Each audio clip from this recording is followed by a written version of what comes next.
आप सभी लोगों का स्वागत है आपके अपने YouTube चैनल देवासर क्लासेज में। दोस्तों, यदि आप भी 12वीं के छात्र हैं तो ये वीडियो आप लोगों के लिए काफी ज्यादा महत्वपूर्ण है, क्योंकि आज की इस वीडियो में पूरा केमिस्ट्री खत्म कर देने वाला हूं। क्यों? क्योंकि दोस्तों आज की इस वीडियो में आपका केमिस्ट्री का मैं 70 नंबर बिल्कुल ही पक्का कर देने वाला हूं।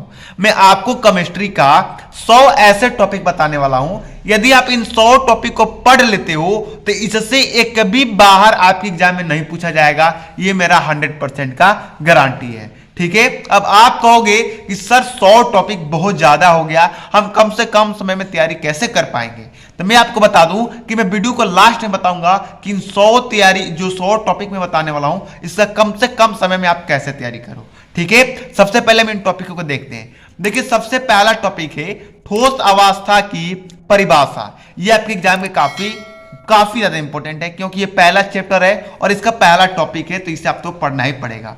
ठीक है, क्रिस्टल ठोस, अक्रिस्टल ठोस, दोनों का अंतर तैयार कर लीजिएगा। एक एक कोष्टिका तैयार कर लीजिए, संकुलन क्षमता तैयार कर लीजिए, क्रिस्टल जालक या त्रिविम जालक तैयार कर लीजिए, विलयन तथा विलयन के प्रकार, हेनरी का नियम, मोललता, मोल प्रभाज या मोल अंश, इसको तैयार कर लीजिएगा। ठीक है, मैं जल्दी जल्दी पढ़ के बताता हूं जिससे आपका वीडियो ज्यादा लंबा भी ना हो और आप लोग सारे टॉपिक को कवर करते चलिएगा, स्क्रीनशॉट लेते चलिएगा या आप नोटबुक में नोट करते चलिएगा। ठीक है, राउल्ट का नियम, आदर्श तथा अनादर्श विलयन, परासरण तथा परासरण दाब, विद्युत चालकों के प्रकार, विशिष्ट चालकता एवं चालकता। देखिए, विशिष्ट चालकता तो तैयार कर लीजिएगा और साथ में चालकता क्या होता है ये भी पूछा जा सकता है, और विशिष्ट चालकता भी तैयार कर लीजिएगा। मोलरता चालकता, ठीक है, कुलराउंस का नियम, फैराडे के विद्युत अपघटन के नियम, इसे तैयार कर लीजिएगा। एक और है इलेक्ट्रोड तैयार कर लीजिएगा। तो इलेक्ट्रोड विभव, सॉरी यहाँ पर ये टॉपिक मैंने ज्यादा ही आगे ले लिया, तो यहाँ पर है इलेक्ट्रोड विभव तैयार कर लीजिएगा। ठीक है, विद्युत रासायनिक सेल तैयार कर लीजिएगा और विद्युत रासायनिक श्रेणी भी आप लोग इसी में तैयार कर लीजिएगा। सेल का विद्युत वाहक बल बहुत इंपॉर्टेंट है, अभिक्रिया की दर, वेग नियम, अभिक्रिया की कोटि ज्ञात करने की विधि भी आप लोग जरूर तैयार कीजिएगा। यह अर्ध है, अर्ध आयु काल तैयार कर लीजिएगा। शून्य कोटि की अभिक्रिया इसे तैयार जरूर कीजिएगा, और जब आप शून्य कोटि तैयार कीजिएगा तो प्रथम कोटि और द्वितीय कोटि की अभिक्रिया भी तैयार कर लीजिएगा। ठीक है, अभिक्रिया का आणविकता तैयार कर लीजिए, अधिशोषण तैयार कर लीजिए और अधिशोषण के प्रकार भी तैयार कर लीजिएगा।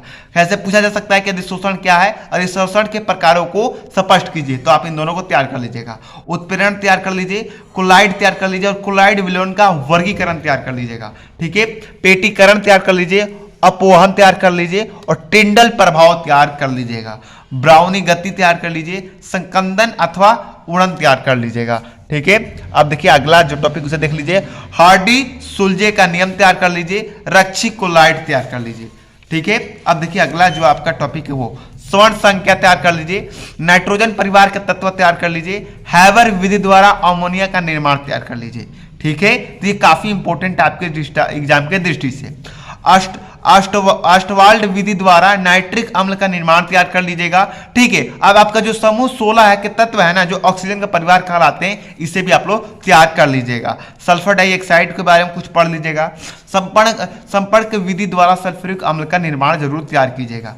क्लोरीन बनाने की विधि, ठीक है, कबलाक के तत्व, संक्रमण तत्व तैयार कर लीजिएगा।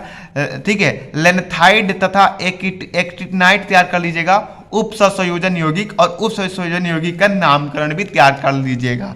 ठीक है, काफी इंपॉर्टेंट मैं बता रहा हूं आपके एग्जाम के दृष्टि से, इससे बाहर आपके एग्जाम में कुछ नहीं आएगा, ये मेरा 100% की गारंटी है। ठीक है, यहां पर है संयोजकता आबंध सिद्धांत, इसे तैयार कर लीजिएगा। ठीक है, हेलो के हल तैयार कर लीजिएगा, हेलो एक्लेन का नामकरण तैयार कर लीजिएगा, वुटर्ज अभिक्रिया तैयार कर लीजिएगा। चलिए मैं आगे दिखाता हूं, SN1 और तथा SN2 अभिक्रिया तैयार कर लीजिएगा। ठीक है, हेलोरिन तैयार कर लीजिएगा, हेलोरिन का नामकरण भी जो करने आता है उससे आप लोग करने के लिए सीख लीजिएगा। ठीक है, साथ में क्लोरोबेंजीन तैयार कर लीजिए, क्लोरोफॉर्म तैयार कर लीजिए और क्लोरोफ्लोरोकार्बन तैयार कर लीजिएगा। अगला टॉपिक देखिए, एल्कोहल आपको तैयार कर लेना है और एल्कोहल का वर्गीकरण भी आपको पढ़ लेना है। प्राथमिक, द्वितीयक, तृतीयक एल्कोहल तैयार कर लेना है। ठीक है, एथिल एल्कोहल या एथेनॉल तैयार कर लीजिएगा। फिनाल तैयार कर लीजिएगा और फिनाल का वर्गीकरण भी पढ़ लीजिएगा और साथ में फिनाल के जो निर्माण का विधि है उससे भी पढ़ लीजिएगा।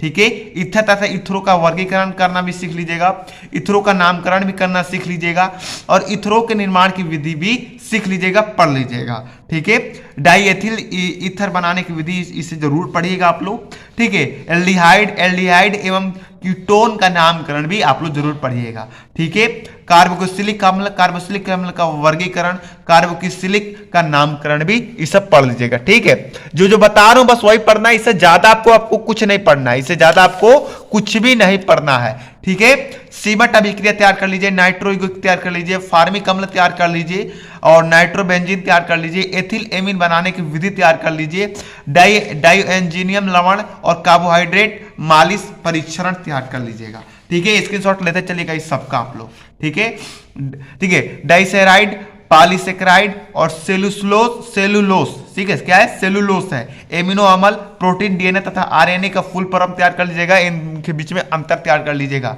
एंजाइम तैयार कर लीजिए, विटामिन पढ़ लीजिएगा, न्यूक्लिक अम्ल पढ़ लीजिएगा, डीएनए फिंगरप्रिंटिंग तैयार कर लीजिएगा। बस ये 99 टॉपिक आपको पढ़ना है, इससे ज्यादा आपको नहीं पढ़ना है।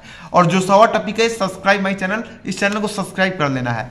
चलिए, अब ये तो बात आई कि हमने सर टॉपिक देख लिया, अब सर आप फटाफट ये बता दीजिए कि इन 100 टॉपिक को हम कैसे पढ़ेंगे कम से कम समय में। देखो दोस्तों, हमारे पास टोटल कितने टॉपिक है? 100 टॉपिक है। ठीक है, कितने टॉपिक है? 100 टॉपिक है। अगर हम एक दिन में 4 टॉपिक पढ़ते हैं, एक दिन में 4 टॉपिक पढ़ते हैं, तो हम इसे 30 दिन में कितना पढ़ लेंगे? 4 से 0, 4 3 के बाद 120 टॉपिक हम पढ़ सकते हैं 30 दिन के अंदर। लेकिन हमारे पास कितना टॉपिक है? मात्र 99 टॉपिक है। तो आप बताओ, हम इसे कम से कम 24 से 25 दिन के अंदर ही हम 99 टॉपिक पढ़ सकते हैं। ठीक है, तो आपको तो ये मालूम चल गया कि आपको कैसे पढ़ना है। एक दिन के अंदर 4 टॉपिक पढ़ना है। अब आप कहोगे सर ये चारों टॉपिक हम पढ़ेंगे कहां से? अरे भाई, हर टॉपिक पर यूट्यूब पर लाखों वीडियो अपलोड है। ठीक है, जैसे कि आप यहां पर मैं आपको एग्जाम्पल के माध्यम से उनको समझा ही देता हूं आपको। ठीक है, जैसे कि मान जाओ आपको पढ़ना है ठोस अवस्था की परिभाषा, तो आप YouTube पर मारो सर्च कि ठोस अवस्था की परिभाषा क्या होता है। फिर आपको दूसरा टॉपिक पाइए, क्रिस्टल ठोस व क्रिस्टल ठोस क्या होता है। ठीक है, इन दोनों के बीच में अंतर क्या होता है, ये सारे सब टॉपिक मार कर पढ़ सकते हैं। यदि आपको अभी भी कोई कष्ट है, कोई दिक्कत है, तो आप लोग कमेंट कीजिएगा। अगर आप लोग कहिएगा तो मैं डेली 5 टॉपिक आप लोगों को पढ़ाते चलूंगा डेली। ठीक है, लेकिन आप लोग कहेंगे तब ना, अगर आप कहेंगे नहीं तो हम कैसे आपको पढ़ाएंगे। यदि आप कहोगे कि हाँ सर आप 4-5 टॉपिक का डेली की एक वीडियो बना दीजिए, हम लोग को खत्म करा दीजिए, तो हम लोग आपको खत्म करा देंगे। दोस्तों, आज की वीडियो में हमने क्या जाना कि मात्र हम ये 100 टॉपिक पढ़ लेंगे तो इससे बाहर हमारे एग्जाम में कुछ नहीं आएगा और 70 नंबर पक्का हो जाएगा बिल्कुल भी। ठीक है, तो वीडियो अगर आपको पसंद आया होगा तो वीडियो को लाइक जरूर कीजिएगा और चैनल को सब्सक्राइब कर लीजिए और कमेंट कीजिए आपको किस टॉपिक पर वीडियो चाहिए, किस टॉपिक में आप कमजोर हो, किस टॉपिक की चिंता आपको ज्यादा सता रहा है। तो अगर आपको अपने एग्जाम में 95% प्लस रिजल्ट पाना है तो इस चैनल से जुड़ के अच्छे से अच्छी तैयारी कीजिए। ठीक है, हमें जाने के दीजिए, हम मिलते हैं अगली वीडियो में। जय हिंद, जय भारत।